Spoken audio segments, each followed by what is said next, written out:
Hello all. నిన్న మనం సీతాఫలాలు పండేసాం కదా, అవి పండియో లేదో ఈరోజు చెక్ చేసేస్తాను. పండితే చాలా హ్యాపీగా అనిపిస్తుంది కదా. చిన్నప్పుడు మెమరీస్ అన్నీ గుర్తొస్తూ ఉంటాయి.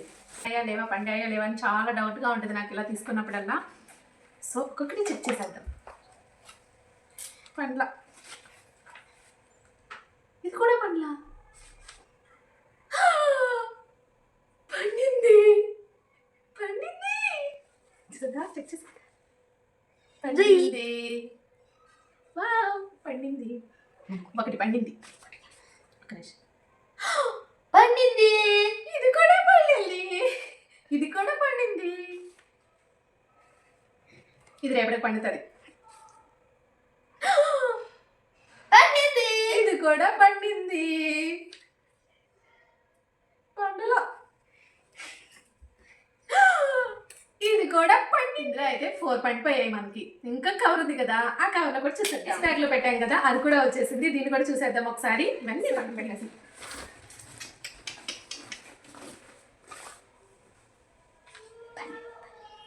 ఆల్రెడీ ఇడిపోయింది. ఇది పండిపోయింది. ఇడిపోయింది. ఇది కూడా పండింది. ఇది కూడా పండింది. ఇది కూడా పండింది. ఇది కొంచెం మెత్తగా ఉంది, రేపు పడుతుంది. ఇది పడింది. ఇది కూడా పండింది. పండగే. ఇన్ని సీతాఫలాలు పండినాయి అనమాట. ఫస్ట్ వీటిని దేవుడికి ప్రసాదంగా పెట్టేసేసి మేము 3, 4, 5, 6, 7, 9 కస్టర్డ్ యాపిల్స్ మళ్ళీ మనం కవర్ చేసేసుకొని పండేసుకోవాలి. పేపర్ వేసేసుకోండి. ఏదో మా తోటలో పండించినంత హ్యాపీగా అనిపిస్తుంది నాకు. ఓన్లీ ఇంట్లోనే కదా పండేసింది, అయినా సరే హ్యాపీగానే ఉంటుంది. ఎందుకంటే కొన్నిసార్లు పండవండి ఇవి అలా గట్టిగా ఉండిపోతాయి అన్నమాట.